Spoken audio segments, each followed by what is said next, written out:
नमस्कार, बहुत स्वागत है आपका। आपके साथ में हूं राम मोहन शर्मा और यूपी मांगे उत्तर में आज बात करेंगे योगी सरकार के 4 साल के कार्यकाल की। सरकार उस मोड़ पर है जहां से काम भी करना है और काम की बातें जनता तक पहुंचानी भी है। सरल शब्दों में कहें तो अपने काम का प्रचार भी अब बहुत जरूरी है। आज सीएम योगी ने अपने 4 साल का रिपोर्ट कार्ड जनता के सामने रखा। कहा कि अपराध पर नियंत्रण किया है, निवेश लाए, रोजगार दिया है, पेयजल संकट और सिंचाई के लिए काम किया है, किसानों को उनकी उपज का मूल्य दिया है, भुगतान समय पर किया गया है। कई बातें उन्होंने बताई और 2016 और 17 की तुलना भी की तो विपक्ष के लोगों को न तो ये उपलब्धियां दिखती हैं और ना ही सरकार की बातों में कोई सच्चाई। लेकिन आज सरकार और विपक्ष से ज्यादा अहम आप हैं। आपकी राय है, क्योंकि कई बातें ऐसी होती हैं जो आपसे सीधे तौर पर जुड़ती हैं, जैसे कानून व्यवस्था, जैसे महंगाई, जैसे रोजगार, बिजली, पानी, सड़क। और कई ऐसे सेक्टर होते हैं जहां से आप परोक्ष रूप से जुड़े होते हैं, आप पर परोक्ष असर पड़ता है, जैसे निवेश का माहौल कैसा है, प्रदूषण का हाल कैसा है, नदियों की सफाई हो रही है कि नहीं हो रही है, इंफ्रास्ट्रक्चर कितना डेवलप हो रहा है, कितना बढ़ रहा है। और विपक्ष के आरोप भी सुन लीजिए, लेकिन तय तो आप खुद ही कीजिए कि सच्चाई किसकी तरफ है। आज हम चर्चा इसी पर करेंगे, लेकिन पहले आपको एक रिपोर्ट दिखाते हैं। मैं आदित्यनाथ योगी ईश्वर की शपथ लेता हूं कि मैं विधि द्वारा स्थापित भारत के संविधान के प्रति सच्ची श्रद्धा और निष्ठा रखूंगा। मैं 4 साल पहले आज ही के दिन एक संत ने उत्तर प्रदेश की सत्ता संभाली थी। योगी आदित्यनाथ मुख्यमंत्री बने थे और फिर आज ही अपने 4 साल के काम को लेकर जनता के सामने भी आए। लोक भवन में विकास पुस्तिका का विमोचन किया, सरकार के कामकाज पर एक टेलीफिल्म दिखाई और रिफॉर्म, परफॉर्म और ट्रांसफॉर्म के मंत्र के साथ सीएम योगी ने 4 साल में हुए बदलावों को उत्तर प्रदेश की जनता के सामने रखा। विगत 4 वर्ष के दौरान हर एक फील्ड में कुछ न कुछ बेहतर करने का प्रयास किया, चाहे वह किसानों के लिए हो, महिलाओं के लिए हो या फिर नौजवानों के लिए। आज प्रदेश व्यापक निवेश की उन संभावना का एक सबसे अच्छे गंतव्य के रूप में बना है। पुलिस रिफॉर्म के मामले में भी हम लोगों ने इस दौरान अच्छे काम किए। पुलिस के अंदर रिफॉर्म की अन्य जो प्रक्रिया होनी थी या वहां पर पुलिस कर्मियों के लिए बुनियादी सुविधाओं के लिए, चाहे वह पुलिस लाइन में पुलिस बैरक की स्थापना या पीएसी के जर्जर आवासों के स्थान पर उनको अच्छे आवासीय बैरक के निर्माण की कार्रवाई हो, पुलिस थानों में बुनियादी सुविधाओं की आवश्यकता का हो, ये कार्य सफलतापूर्वक संपन्न किए गए। 2017 में अखिलेश सरकार में सबसे बड़ा मुद्दा कानून व्यवस्था थी। लिहाजा पहले सुनिए कि 4 साल में अपराध के आंकड़े कितने बदले हैं। प्रदेश के अंदर जीरो टॉलरेंस की नीति अपराध और अपराधियों के प्रति प्रदेश सरकार की रही है। उसका परिणाम रहा है कि 16-17 की तुलना में अगर हम प्रदेश के अंदर कानून व्यवस्था से उसकी तुलना करें या सुरक्षा के मामले में देखें तो डकैती में 65.72%, लूट में 66.15%, हत्या में 19.80%, बलवा में 40.20%, बलात्कार की घटनाओं में 45.43% की कमी भी देखने को मिली है। अपराध के बाद सीएम ने एक तरफ जहां ईज ऑफ डूइंग बिजनेस में दूसरी रैंक गिनाई, 3 लाख करोड़ का निवेश गिनाया, तो यह भी बताना नहीं भूले कि आखिरी पंक्ति में खड़े लोगों के लिए भी काम हुआ है। उत्तर प्रदेश निवेश अनुकूल वातावरण बनाने में पूरी तरह सफल रहा।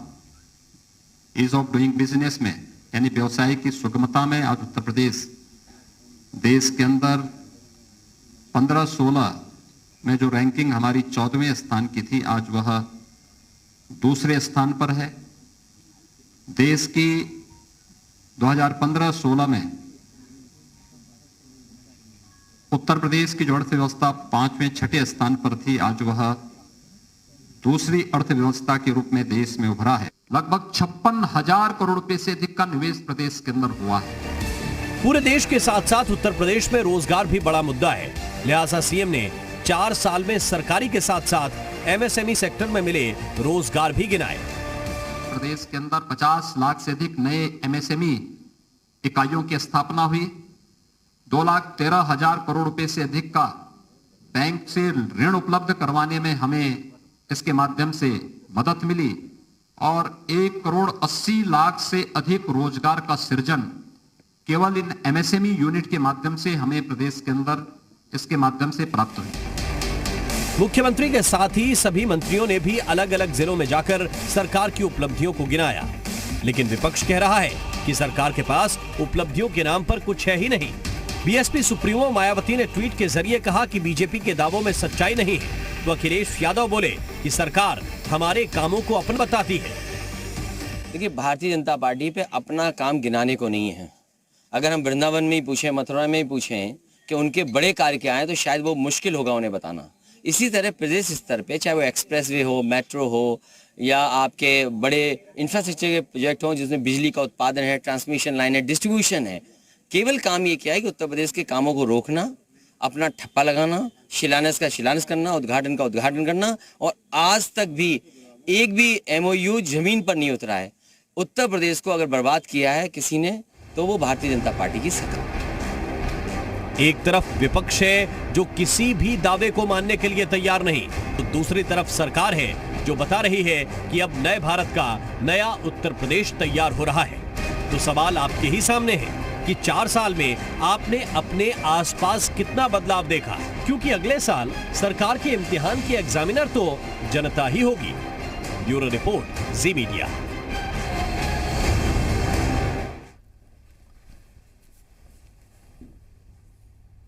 और हमारे साथ चर्चा के लिए कुछ खास मेहमान जुड़े हुए हैं। मेहमानों से पहले आपका परिचय करा दें। संजय राय जी इस वक्त हमें ज्वाइन कर रहे हैं, प्रवक्ता हैं भारतीय जनता पार्टी के। संजय जी बहुत बहुत स्वागत है आपका। अनुराग भदौरिया जी हमारे साथ हैं, प्रवक्ता हैं समाजवादी पार्टी के। अनुराग जी आपका भी बहुत बहुत स्वागत है आपका। प्रियंका गुप्ता जी हमारे साथ जुड़े हुए हैं, प्रवक्ता हैं कांग्रेस पार्टी की। आपका भी बहुत बहुत स्वागत है प्रियंका जी। और साथ ही के विक्रम राव साहब इस वक्त हमारे साथ जुड़े हुए हैं। आप वरिष्ठ पत्रकार हैं, राजनीतिक विश्लेषक हैं। राव साहब आपका भी बहुत बहुत स्वागत है। सबसे पहले अनुराग भदौरिया जी, मैं शुरुआत आपसे करता हूं, क्योंकि मुख्यमंत्री योगी आदित्यनाथ ने आज तकरीबन 1 घंटे तक अपनी उपलब्धियों के बारे में जानकारी दी। इसके बाद उन्होंने मंच से भी बहुत सारी बातें कही हैं, आपने भी सुनी होंगी। जाहिर है विपक्ष हैं, जागरूक हैं, सुनते भी हैं, समझते भी हैं। आपको लगता है कि 4 साल में बदलाव हुआ है उत्तर प्रदेश में? मुझे लगता है, देखिए, चूंकि हमारे जो हिंदुस्तान की संस्कृति और संस्कार है उसमें संत को कम से कम झूठ नहीं बोलना चाहिए। संत झूठ नहीं बोलते, लेकिन संत, खैर मंत्री भी जल्दी नहीं बनते, लेकिन मुख्यमंत्री हैं उत्तर प्रदेश के, संत और झूठ बोलते अच्छा ही लगता है। उन्होंने गुनाया, उनके ही शब्द बोला हूं मैं, अपने शब्द कुछ नहीं बोलूंगा। किसान की बात की उन्होंने, तो शायद भूल गए कि किसान धरने पे बैठा है और 200 से 250 से ज्यादा किसानों की मौतें हो गई हैं। मुख्यमंत्री जी मिलने तक नहीं गए, ना किसी को मिलने भेजा है, ना 2 शब्द बोले उन्होंने उनके लिए। ये अन्नदाता है हमारे हिंदुस्तान का। महिलाओं पे बात की तो महिला, उत्तर प्रदेश की महिलाओं के अत्याचार में नंबर 1 होता चला गया, चाहे हाथरस की घटना हो, चाहे हाथरस पार्ट 2 हो, चाहे उन्नाव की घटना हो, चाहे उन्नाव पार्ट 3 हो। नौजवानों की उन्होंने बात की तीसरी बार। नौजवानों की हालत है, बेरोजगारी की हालत है, बेरोजगारी से नौजवान आत्महत्या कर रहा है। और उत्तर प्रदेश की सरकार कभी 40 लाख रोजगार देने की बात करती है, कभी 20 लाख लोगों को रोजगार देने की बात करती है, कभी 1.25 करोड़ लोगों को देने की बात करती है। बोले पढ़ते सुनते भी नहीं है, आए बाएं साए माए जो मन होता है बोल देते। कमाल है भाई। उसके बाद विकास की बात कर रहे थे, तो विकास इन्होंने विकास किया है, इसमें कोई दो राय नहीं है।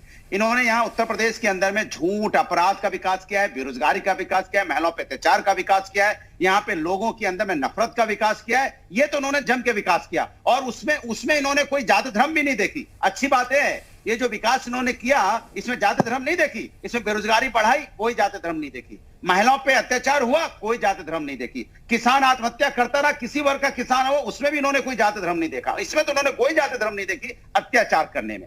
जहां पुलिस रिफॉर्म की बात कर रहे थे, ये शायद भूल गए हैं कि यही उत्तर प्रदेश की पुलिस है जो इतिहास में कभी नहीं हुआ कि उत्तर प्रदेश की पुलिस के ऊपर में इनकाउंटर हो रहा हो। चाहे वो किस तरह से इनकाउंटर हुआ, 2 बार कासगंज में इनकाउंटर हुआ। सोचिए आप, शराब माफिया इनकाउंटर कर दे रहे हैं।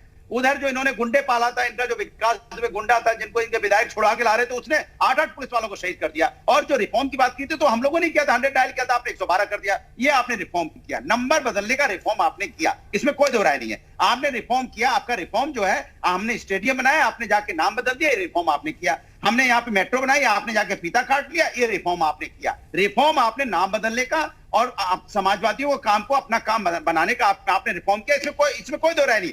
एक आपने 4.5 लाख करोड़ का इन्वेस्टमेंट की थी, समिट की बात कर लीजिए, लगे हाथ इन्होंने 4.5 लाख करोड़ इन्वेस्टमेंट समिट की बात की थी, उसमें 1,000 करोड़ भी कहीं आया हो धरातल पर दिखा दे। कहते मैंने 5 एक्सप्रेस वे बना दिए। अरे शर्मा जी, आपको जान के आश्चर्य होगा, 5 एक्सप्रेस वे में एक आध एक्सप्रेस वे पे गाड़ी चलती हुई दिखा दे तो हमें लगेगा कि इन्होंने कोई एक्सप्रेस वे बनाया है। बोलते पूरा झूठ। और आज के डिजिटल के जमाने में मैं चैलेंज करता हूं, गाड़ी चलता हुआ दिखा दे कोई भी मुख्यमंत्री ऑफिस का कोई व्यक्ति या इनके बैठे प्रवक्ता या कोई मंत्री 5 एक्सप्रेस वे का नाम बता के गाड़ी चलाता हुआ दिखा दे। देखिए सर्राटे में गाड़ी जा रही है, एक्सप्रेस वे जी ने बनाया। मैं जवाब देता हूं, काम आज भी मैं जवाब लेता हूं संजय राय जी से। समाजवादी ने एक्सप्रेस वे बनाया था। ये झूठ के पुलंदे हैं और झूठ के अलावा इनको कुछ नहीं आता। धरातल पे इनका काम शून्य है। ये सच है कि ये सिर्फ तानाशाही चलाना जानते हैं, समाज को नफरत फैला के समाज ठीक है संजय राय जी, सत्ता पाने के लिए आए हैं। संत विपक्ष के लोगों को कुछ नजर नहीं आ रहा है, विपक्ष के लोगों को कुछ दिखाई नहीं दे रहा है। सर भदौरिया जी बंद होना, जो आए बाएं साएं के जिनका पेटेंट है, माहिर हैं जी, वो बोलने की उनको लगातार आदत है, तो तब तो बात शुरू हो। जब उत्तर प्रदेश में 2017 में 19 मार्च को सरकार गठित हुई भाजपा की, तो जो 2-3 बड़ी समस्याएं थी उसमें यह थी कि कानून व्यवस्था की समस्या थी, समाजवादी पार्टी के नेताओं का और अपराधियों का गठजोड़ था, पूरे प्रदेश में कानून व्यवस्था ध्वस्त थी, पूरे प्रदेश में सांप्रदायिक दंगे हजारों की संख्या में हो रहे थे, पूरे प्रदेश में भ्रष्टाचार का बोलबाला था। और पहले 6 महीने में सरकार ने सारे अपराध को कंट्रोल किया, सारे भ्रष्टाचार को कंट्रोल किया और सभी तरह के, आज तक उत्तर प्रदेश में एक भी किडनैप की घटना सब नहीं हुई है। आज तक उत्तर प्रदेश में जब से योगी जी की सरकार, कहीं भी जो है कि दंगे नहीं हुए हैं सांप्रदायिक, जबकि सपा के समय में हजारों दंगे हो रहे थे। और जब 6 महीने में कंट्रोल कर लिया तो हमारी सरकार ने शुरू किया विकास और व्यापार पर काम करना। और विकास के तहत उत्तर प्रदेश में केवल जो है जंबो प्रोजेक्ट हम नहीं किए हैं, हम जंबो प्रोजेक्ट भी किए हैं। पूर्वांचल एक्सप्रेसवे को पूरा किए, गाड़ी शुरू होने वाली उस पे। हमने जो है गंगा एक्सप्रेसवे पे काम शुरू कर दिया, बुंदेलखंड एक्सप्रेसवे पूरा होने वाला है। और उसी के साथ जो सिंचाई की बड़ी परियोजनाएं चलने लगे, जिस प्रदेश के अंदर में महिलाओं पे अत्याचार बढ़ जाए, जिस प्रदेश के अंदर में बेरोजगारी से लोग आत्महत्या करने लगे, जिस प्रदेश के अंदर में झूठ बोला जाने लगा, अनुराग भदौरिया जी, आज आंकड़े गिनाए मुख्यमंत्री ने अपराध के 2016-17 की तुलना में। आपने रख दिया मिस्टर भदौरिया, कृपया चुप रहिए। कौन किसको ठोक रहा है, एक एक करके अनुराग भदौरिया जी, आपने अपनी बात 4-5 मिनट रखी। भदौरिया जरा चुप रहिए। अनुराग भदौरिया जी, आपने अपनी बात 4-5 मिनट रखी, अभी दूसरे प्रवक्ताओं को बोलने दीजिए। डिबेट में समय सीमित होता है और सबको अपना पक्ष रखने का अधिकार है। एक एक करके बात होगी, एक एक करके बात होगी। बोलते हैं संजय राय जी रच के आते हैं। मूल सवाल ये था कि आप कह रहे एक्सप्रेस पे हमने बोलते हैं, किसी को सुनते नहीं है। 4-5 बना दिए, वो कह रहे हैं कि गाड़ी किसी पे नहीं दौड़ा सकते आप। पूर्वांचल एक्सप्रेस पहले गिना रहे हैं वाला है, बुंदेलखंड सुनिए, पूर्वांचल एक्सप्रेसवे शुरू होने वाला है, बुंदेलखंड एक्सप्रेसवे पूरा होने के कगार पर है। और जो है गंगा एक्सप्रेसवे सबसे बड़ा एक्सप्रेसवे होगा, वह जो है कि उस पे काम शुरू हो गया है, लैंड एक्विजिशन हो रहा है, फंड अलॉट हुआ है, टेंडर हो रहा है। और इसी के साथ 2 सिंचाई की बड़ी परियोजनाएं थी, जो है वो बाणसागर परियोजना और दूसरी सरजू नहर परियोजना, उसको हमने पूरा किया, जो कि कई दशकों से लंबित थी। इसके अलावा हमने विकास के पैसे को डिसेंट्रलाइज किया। हम विकास के पैसे को एक विधानसभा में 300-300, 400-400 करोड़ रुपए का सड़क, फायर स्टेशन, स्कूल, अस्पताल, पीएचसी, सीएचसी, हमने जो है कि केवल ये नहीं कि पूरे प्रदेश का पैसा 4 जंबो प्रोजेक्ट में लगा दे। और इसका परिणाम हुआ कि उत्तर प्रदेश के अंदर जो है, और जहां तक व्यापार की बात कर रहे थे, उत्तर प्रदेश में जो 4 लाख करोड़ का एमओयू हुआ था, उसमें 3 लाख करोड़ जो है रिकॉर्ड पर है, वेबसाइट पर है, ये कोई झूठ बोलने की बात नहीं है। और हम जो है उसको आज उत्तर प्रदेश मोबाइल मैन्युफैक्चरिंग में कई चीजों में सबसे, और उसका परिणाम क्या निकला कि उत्तर प्रदेश में जो बेरोजगारी दर थी वह 17% थी जब सपा की सरकार हमको हैंडओवर हो रही थी, आज 4.1% है। उत्तर प्रदेश में जो है कि प्रति व्यक्ति आय बढ़ गई। प्रति व्यक्ति आय जब सपा की सरकार खत्म हुई 47,116 रुपए थी, जो आज बढ़कर 94,495 रुपए हो। और तीसरी बात, ease of doing business, business की सरलता के मामले में हम ठीक, उसमें भी बताया मुख्यमंत्री ने कि नंबर 2 पर है उत्तर प्रदेश। आज हम दूसरे स्थान पर। प्रियंका जी के पास में चलता हूं। प्रियंका जी, तो हमने काम किया है। ठीक, प्रियंका जी, सरकार कह रही है कि हमने काम किया है, आप लोगों को वो काम क्यों नहीं दिखाई दे रहा है? और उसके एक सेकंड राय साहब, एक सेकंड रुक जाइए, प्रियंका जी की बारी है। जो है रोजगार देने का काम किया। बोलिए प्रियंका जी। देखिए एंकर महोदय, मैं सबसे पहले यही कहना चाहूंगी। ठीक ठीक ठीक, प्रियंका जी को सुनिए, मिस्टर राय बासा है। देखिए, मैं सबसे पहले तो ये कहना चाहूंगी कि सरकार जो अपने कामों को कर रही है वो जनता तक पहुंच नहीं पा रहे हैं, सिर्फ उनके जो प्रचार तंत्र हैं वहीं तक सीमित रह जा रहे हैं। आप देखिए, ये बात करते हैं किसानों की, इन्होंने कहा कि हम किसानों की आय दुगनी कर देंगे। आप बताइए, किसानों की आय तो इन्होंने कम कर दी। आप ये देखिए कि किसानों की लागत बढ़ गई।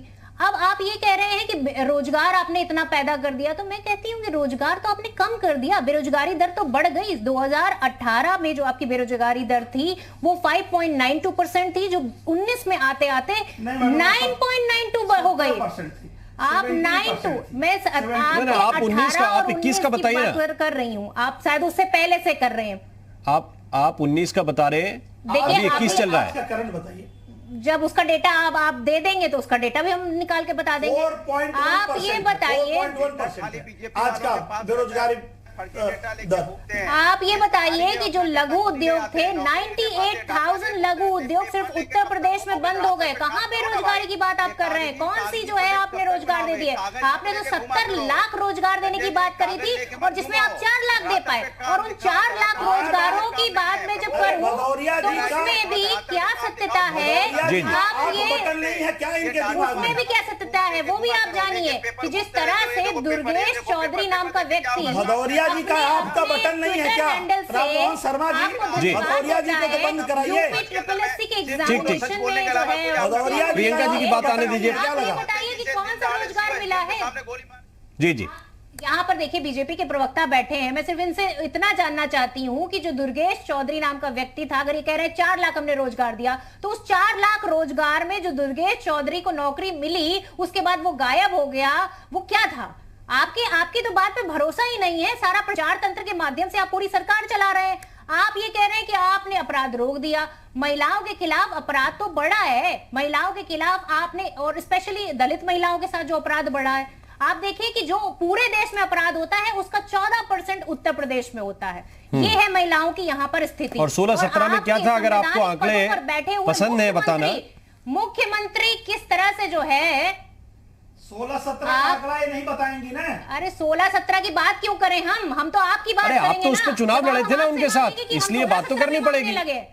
आपको जो आंकड़े पसंद थे वो अब आंकड़े आपको ना पसंद है। किसके कंप्लीट हुए? 4 साल जिसके कंप्लीट हुए, सवाल तो हम उसी से बात करेंगे, पूछेंगे सवाल तो उसी। तो आप जिनके काम पर चुनाव लड़ने चले गए चाहिए अपने 4 साल उनके आंकड़े अगर इस सरकार से अच्छे हैं तो बताइए। इन्होंने कुछ भी दे पाए?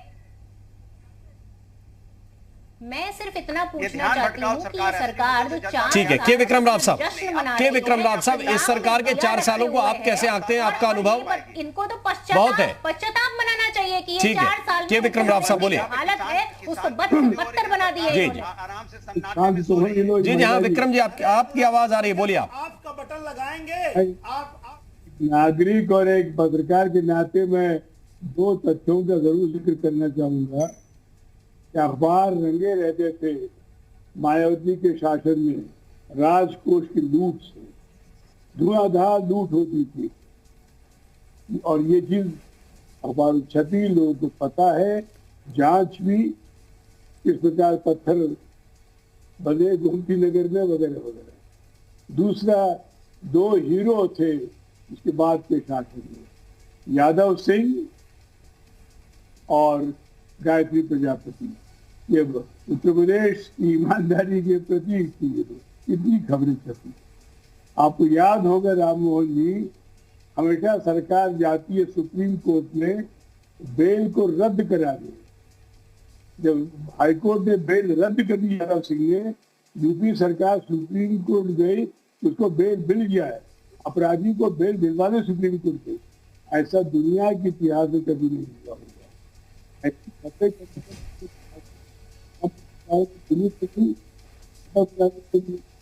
और एक बार और कहना चाहूंगा जी, आज तक जो लॉ एंड ऑर्डर के बारे में सही या गलत एक दहशत तो पैदा हो गई, लफंगों के, लुटेरों के, डाकुओं के, हत्यारों के, वो बच नहीं। हाँ, इनकाउंटर मानवीय ढंग से ठीक नहीं है, गैर कानूनी है, एक तरह का पाप तो सही होना चाहिए, लेकिन कम से कम एक दहशत पैदा हो गई। और हालत ये भी कि आज जो सबसे बड़ा माफिया है यूपी का, वो पंजाब सरकार के मातहत जेल में है, यूपी आना नहीं चाहता है। क्या साबित करता है? ये चीजें एक रिपोर्टर जाते हम लोग देखते हैं, इसको खबर में मिलती है। यही बात है, तय होना चाहिए। ठीक। और जितना हस्तक्षेप कोर्ट ने किया था पिछले 4 साल के पहले, और अब देख मैं बोल दूं इनके बारे। ठीक, भदौरिया जी मैं लौट के आऊंगा, अभी वक्त कम है, छोटा सा ब्रेक। हम अनुराग भदौरिया जी, आप प्रश्न उठा रहे थे, क्योंकि ये कह रहे हैं वरिष्ठ पत्रकार के विक्रम राव साहब की अपराधियों में डर तो बैठा है, कुछ अपराधी तो पंजाब में जाकर छिपकर बैठे हैं। अगर अपराधी डर गए होते तो शायद वो विक्रम राव साहब भूल गए हैं कि सीओ के सामने और एसडीएम के सामने बलिया में गोली मार के हत्या नहीं हो जाती। अगर अपराधी यहां से भाग गए होते, चिन्मय स्वामी के साथ क्या हुआ था भाई कि सर आप इतनी अच्छी बातें कर रहे थे, चिन्मय स्वामी का भी नाम ले लेते। आप बड़े पत्रकार हैं तो लेने में डरते क्यों हैं? क्यों नहीं आप कुलदीप सेंगर का नाम लेने में डर रहे थे? ये वो लोग हैं जिन्होंने क्या किया। आप समाजवादी का नाम ले रहे हो, कुलदीप सेंगर का और चिन्मय स्वामी का नाम नहीं ले पाए। कितना जगह ने पाप किया, आपको मालूम है इस बात का? परिवार के परिवार बर्बाद हो गए, नहीं आप नाम ले पाएंगे। दिक्कत आपके साथ है, आप लोगों के साथ भी दिक्कत है कि आप बायस हो जाते हैं। चश्मा थोड़ा अच्छा लगाइए जिससे आपको ट्रांसपेरेंट दिखाई पड़ेगा कि दूसरे दोनों तरफ दिखाई पड़े। एक ही तरफ दिखाई पड़ता है आपको दिखाई नहीं पड़ता कि महिलाओं के साथ क्या अत्याचार हुआ, या महिला के लड़कियां आजकल स्कूल जा रही थी, किडनैप हो गई। बच्ची अलीगढ़ में खेत में काम करने जा रही थी, उसके साथ बलात्कार हो गया, उसके साथ अन्याय हो गया। यहाँ लगातार बच्चों के साथ अन्याय होता जा रहा है। क्या घटना हुई यहाँ पे हाथरस में, क्या घटना हुई यहाँ पे उन्नाव में, इसके बारे में नहीं बोलेंगे। लखीमपुर में क्या घटना हुई, लखनऊ में क्या घटना हुई, अयोध्या में क्या घटना हुई, बच्चियों के बारे में नहीं बोलेंगे आप। दिक्कत आपके साथ ये है कि आपको नहीं दिखाई पड़ता। रहते थे 2007 से उत्तर प्रदेश के अंदर लगातार चल रहा है। उत्तर प्रदेश में लगातार आतंकी जैसा माहौल है, दिन दहाड़े यहाँ ठाए गोलियां। अनुराग भदौरिया जी, पुलिस को मार रही, अनुराग भदौरिया जी, कभी जनता को मार। देखिए आप एक एक घटना गिनाएंगे, एक एक घटना गिनाएंगे तो एक घंटा आप ही बोलते रहिए। लेकिन जब सरकार ये कह रही है कि बलात्कार के मामलों में 40% से ज्यादा कमी आई है 2016-17 की तुलना में। अरे तो सरकार ही कह रही है ना, जनता थोड़ी कह रही है। जनता से पूछ के देखो ना, डर के मारे लोग आजकल घर से नहीं निकलते। देखिए एक चीज है, उत्तर प्रदेश के अंदर में वही हाल कर रखा है जैसे इस सरकार में 4 साल में कोई किडनैप नहीं हुआ, कोई भ्रष्टाचार नहीं हुआ। पाकिस्तान के बॉर्डर पर जो लोकतंत्र चलता है, वो लोकतंत्र उन्होंने देश के अंदर डाला हुआ है। ठीक है, महात्मा गांधी के पद चिन्हों पर नहीं चलते ये। महात्मा गांधी जी को गोली मारी थी इनके नाथुराम गॉडसे थे, जो देश का हत्यारा था, सबसे बड़ा आतंकवादी था। जमीन कब्जा कर रहे थे सपा के लोग, वही महात्मा गांधी का पद चिन्ह अपनी सरकार में डकैती डालते हैं, जमीन कब्जा। संजय राय जी, बदलने की बात होती है। महात्मा गांधी ने कहा था कि जमीन कब्जा करिए। अचीवमेंट दिखाते हो फर्जी इनकाउंटर करके, हमने इनकाउंटर कर दिया, आपका अचीवमेंट है। अचीवमेंट होना चाहिए था कि आपने क्या समाज में विकास किया है, क्या समाज की आपने तस्वीर, संजय राय जी, क्या समाज के अंदर काम हुआ है, इसके बारे में आप बहुत विकास किया। एनकाउंटर सारे दलालों का बंद कर दिया काम। ठीक है संजय राय जी, आपने कहा 3 लाख करोड़ लग गया, तो एनकाउंटर मॉडल फैक्ट्री के नाम बता दीजिए। बड़ी बड़ी फैक्ट्री लगी होंगी, 50-50 हजार करोड़ की फैक्ट्री। दो बात शर्मा जी, इनको ऑफ कराइए, इनका पहले ऑडियो डाउन करिए, इनका ऑडियो डाउन करिए। बोलिए, इनको ऑफ की बटन लगी। अरे आप बोलिए पहले, आए बाएं साएं इनको बोलते रहना है लगातार। आप बोलिए। देखिए 2 बात है, एक तो किसानों के लिए क्या किया, बहन प्रियंका जी ने कहा किसानों के लिए क्या किया। किसानों के लिए पहला काम क्या किया कि पूरे प्रदेश में, सुनिए पहले सुनिए बात सुनिए, नहीं तो आपको भी बोलना है ना, बता हम दीजिए बता कि रहे आपने हैं दुगनी कर दी कि नहीं कर दी? आय हमने 1.5 कर दी, 2 कर देंगे। उत्तर प्रदेश में गन्ना किसानों का 1,27,000 करोड़ हमने भुगतान 200 से ज्यादा किसान। आपने क्या क्या नहीं, मैं तो आपसे कुछ सवाल पूछ रही हूँ। किसानों का अरे मैं तो सिर्फ इतना पूछ रही हूँ कि 200 से ज्यादा किसान जो है बॉर्डर पे शहीद हो गए। आपने ट्वीट नहीं किया, आपने तो संवेदनाएं भी नहीं व्यक्त की। ये आप है, ये आपका असली चेहरा है। साईं को आप चुप कराइए, साईं को। और तीसरी बात, उत्तर प्रदेश में पूरे कोरोना काल में ठीक। चीनी मिलें चली 119 और 20 नई चीनी मिलें चलाई गई। जो सपा की सरकार ने और बसपा ने चीनी मिलें बेची थी, ऐसी 20 नई चीनी मिल चलाए। गोरखपुर का खाद कारखाना चलाए और किसानों के लिए नीम कोटेड यूरिया दिए। यूरिया और उनके फर्टिलाइजर को उनको कोई दिक्कत नहीं हुई। रिकॉर्ड खरीद हुआ, जितने भी गेहूं और धान मक्का सारे चीजों का रिकॉर्ड खरीद हुआ। और इसी के साथ जो लोगों को पर्सनल लाभ हुआ, एमएसपी भी सबसे अधिक बढ़ा है। 4 साल में 40 लाख परिवारों को उत्तर प्रदेश में हमने मकान दे दिया। 1,38,00,000 परिवारों को बिजली कनेक्शन दिया। उत्तर प्रदेश के अंदर रक्षा उत्पादन को बढ़ाने के लिए डिफेंस कॉरिडोर, फैक्ट्री लगे, बाहर से इन्वेस्टमेंट आए, वो किया। और किसानों को जो है कि गन्ना के लिए मारी मारा, और सबसे बड़ी उपलब्धि गन्ना किसानों की मारी मारा रहती थी, हमने सारे भुगतान कंट्रोल रखा है, सारे भुगतान हो रहे हैं। और सबसे जो बड़ी बात है कि उत्तर प्रदेश के अंदर आज जो है 3 साल सपा और बसपा की जो 14 साल में सरकारें 3 चली हैं, 3 साल बीतते बीतते बड़ा कोई घोटाला 2-4 घोटाला आ जाता था। कभी ये नाचारम घोटाला आता था, कभी गायत्री प्रजापति का आता था, कभी खनन घोटाला।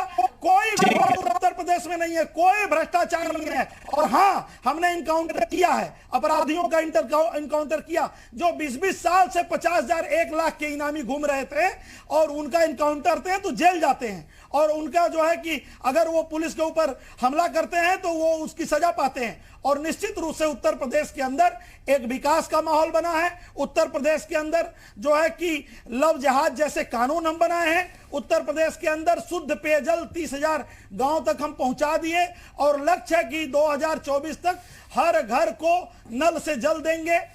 तो इस तरह से बहुत सारी जो है योजनाएं। उत्तर प्रदेश में मंडी पर इतना हो हल्ला कर रहे थे, 27 मंडियों को हमने अपग्रेड किया है।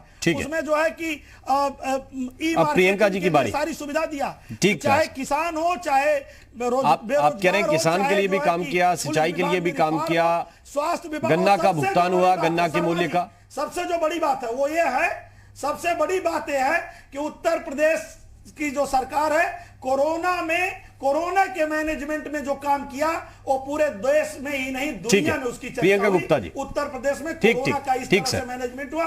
इसीलिए इतनी बड़ी आबादी होने के बाद प्रवक्ता है वो ये कह रहे थे कि घोटाले नहीं किए। सबसे मैं घोटाले की पूरी लिस्ट गिनाती हूँ आपको, गिना दीजिए। सुनिए, घोटाले की पूरी लिस्ट गिनाती हूँ मैं आपको। बोलिए। DHFL का घोटाला, होमगार्ड भर्ती घोटाला, और जो है PF घोटाला, उसके बाद जो है और आपका जो है विकास प्राधिकरण घोटाला, आपका शिक्षक भर्ती घोटाला, आपका लोक सेवा आयोग का 2018 का भर्ती प्रक्रिया का जो पेपर आउट हुआ उसका घोटाला। योगी और मोदी पर एक दाग नहीं है, सारी दाग जो है वो सपा और कांग्रेस और बसपा के लोग जेल गए हैं। कोई भाजपा के लोग घोटाला नहीं करते हैं, केवल कांग्रेस के लोग, रॉबर्ट वाड्रा, प्रियंका वाड्रा, राहुल गांधी, ये सारे लोग पी चिदम्बरम जेल गए हैं। कांग्रेस ही घोटाला करते हैं। कांग्रेस घोटाला की जननी गंगोत्री कांग्रेस ही है। कांग्रेस घोटाला की जड़ है।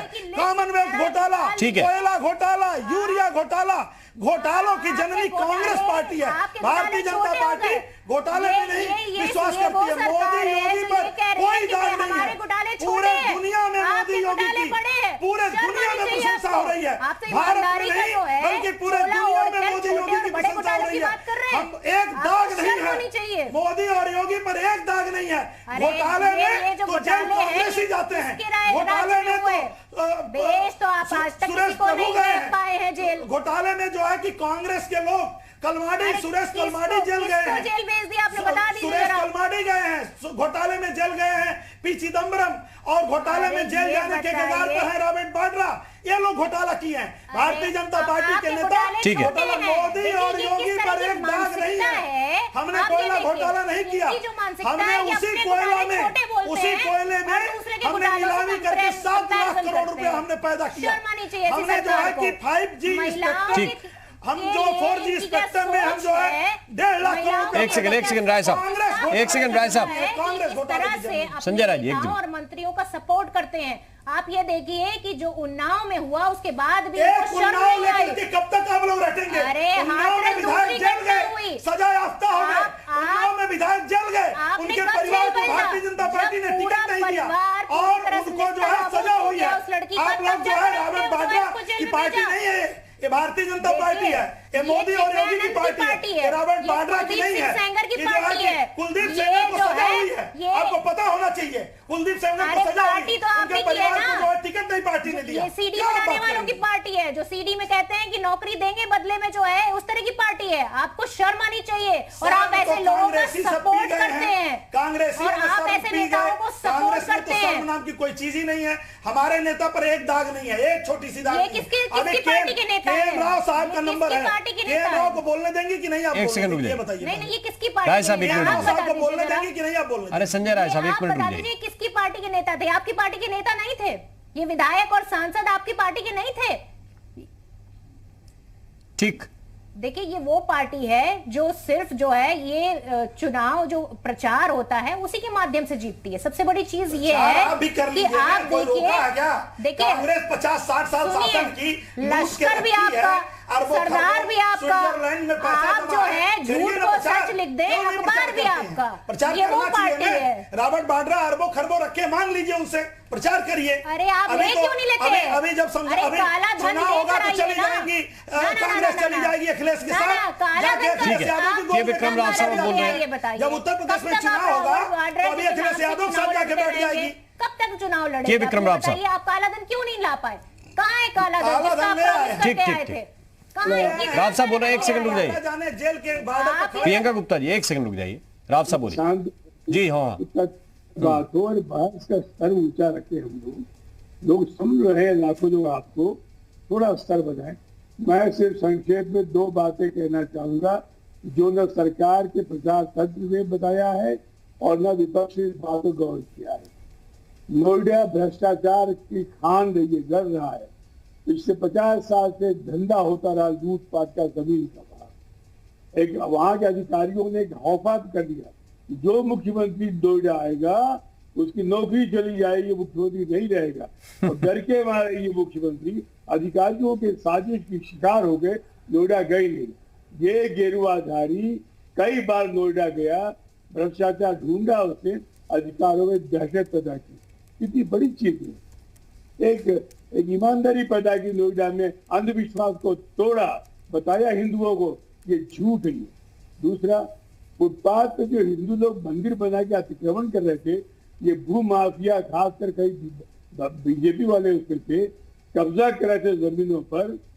अब इन्होंने एक आदेश निकाला है, हाईकोर्ट का भी ऑर्डर हुआ है, जहां कहीं फुटपाथ मंदिर पाया जाएगा तोड़ दिया जाएगा। है किसी की हिम्मत हिंदुओं को नाराज करने की, वोट बैंक तोड़ देगी? कोई नहीं कर पाता। इस गेरुआधारी ने तोड़ दिया उसको भी। हिंदू मंदिर गिराया जाएगी फुटपाथ पर जो अनधिकृत है। ये 2 बातें लोगों को गौर करना चाहिए।